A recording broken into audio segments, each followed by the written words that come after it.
Gracias, presidente y apreciados colegas. Bueno, en primer lugar, pues resulta interesante ver la advertencia y la protección que nos quieren hacer los promotores de la apertura económica y del libre cambio, del libre comercio, para que no tengamos hambre, evitemos la soberanía alimentaria.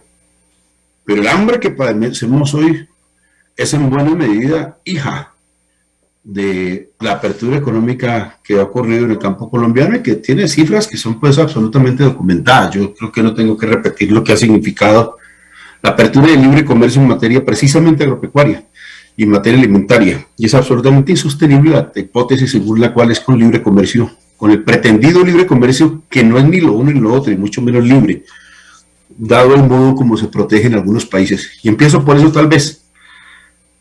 Fíjense usted que en la definición de lo que es soberanía alimentaria precisamente y seguridad alimentaria viene en buena parte de la respuesta a la polémica.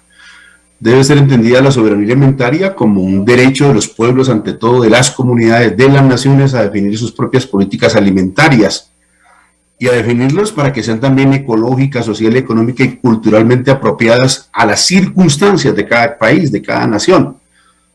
Por eso está tan vinculado al problema de la alimentación como derecho, y por eso es tan acertado que los ponentes lo hayan incluido y los autores de esa manera.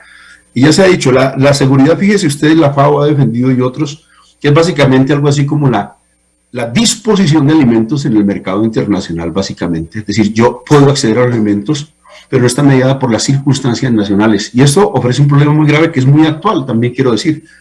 Básicamente los ministros de Agricultura han defendido que si hay oferta alimentaria en el mundo y tengo recursos para acceder a ellos, entonces tengo seguridad alimentaria. La oferta y los recursos. Por eso nos decían tan fácilmente, provéanse recursos mediante la exportación de petróleo, que siempre habrá un país que le provea a usted alimentos, de modo que sí es verdad que tenemos un problema de concepción y de modelo de desarrollo al respecto. Yo no voy a soslayarlo ni pretendo que son lo mismo lo uno con lo otro, no. A mí sí me parece que hay, digamos, un problema conceptual allí. Y le quiero poner este ejemplo al Congreso de la República. Los alimentos cada vez tienen un comportamiento de mayor volatilidad en sus precios. Esto es absolutamente documentado.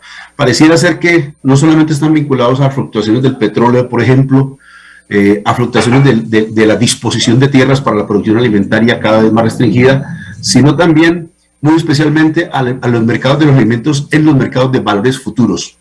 Pero es admitido, cualquiera sea la razón, que hay una gran volatilidad. Número 8, según una crisis alimentaria. Sonido para el senador Wilson Arias. Perdón, presidente. Siga, senador. Se disparó el precio del maíz y hubo una revuelta en México con motivo de esa volatilidad de esa época. Y simultáneamente los países del Golfo Pérsico, que tenían muchas divisas, recuerden ustedes, tuvieron un problema alimentario grandísimo por esa circunstancia. ¿Cuál fue la solución de los países del Golfo? Irse a comprar tierra en otras naciones, afectando la soberanía alimentaria, especialmente del África subsahariana, cosa que hizo también China, cosa que hicieron varias potencias. El problema de seguridad alimentaria resuelto sobre la base de afectar la soberanía alimentaria de otras naciones. Y lo menciono precisamente para sustentar, y creo que está muy documentado, esto es muy importante, y por eso me parece que este proyecto es de la mayor importancia y valía, que no nos basta ya. El concepto de seguridad alimentaria es anacrónico para esos efectos. En general en la historia del país, pero fíjese usted que la pandemia atraviesa variables muy importantes, y es que durante la pandemia tuvimos más hambre en el mundo y en nuestro país en particular. Y estuvo asociado a varios factores, pero les propongo esta reflexión. ¿Por qué no tuvimos más hambre y por qué tuvimos abastecimiento alimentario en momentos en los cuales había crisis en varios países? ¿Por qué no ocurrió en Colombia? Básicamente por la producción indígena, campesina y afro en Colombia. Es decir, los que nos garantizaron el plato a nosotros durante la pandemia fueron básicamente los sectores. Expresión muy importante de lo que nos queda de soberanía alimentaria. De modo que, y podría agregar, ustedes se ponen a ver China y Japón, que tanto demandan de arroz, por ejemplo, durante largos periodos han mantenido la producción de arroz en sus países, a pesar de que producen por encima del costo de la media internacional en algunas épocas, y lo han hecho afectando de esa manera, digamos, sus divisas para garantizarse la soberanía, porque está establecido también, y esto no es un descubrimiento, que cuando un país depende de otras naciones para la producción alimentaria, para la provisión alimentaria, pierde también su independencia política. Eso está establecido.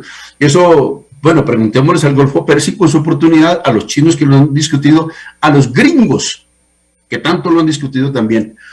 De modo que creo que lo que tenemos que aprender de la historia y del presente, y de la historia más o menos reciente del país. De modo que yo no me queda sino saludar, felicitar a los autores, decirle a quien ha hecho la ponencia hoy, al doctor Roosevelt, que ha hecho una muy buena ponencia y que precisamente las cifras dantescas del drama social derivado del hambre en Colombia justifican y ameritan plenamente que votemos con prontitud, tal como lo decía la doctora Maritza. Debimos haber tomado antes estas previsiones, pero nunca es tarde. En buena hora ustedes presentan este proyecto de ley. Muchas gracias, señor presidente. Muy bien.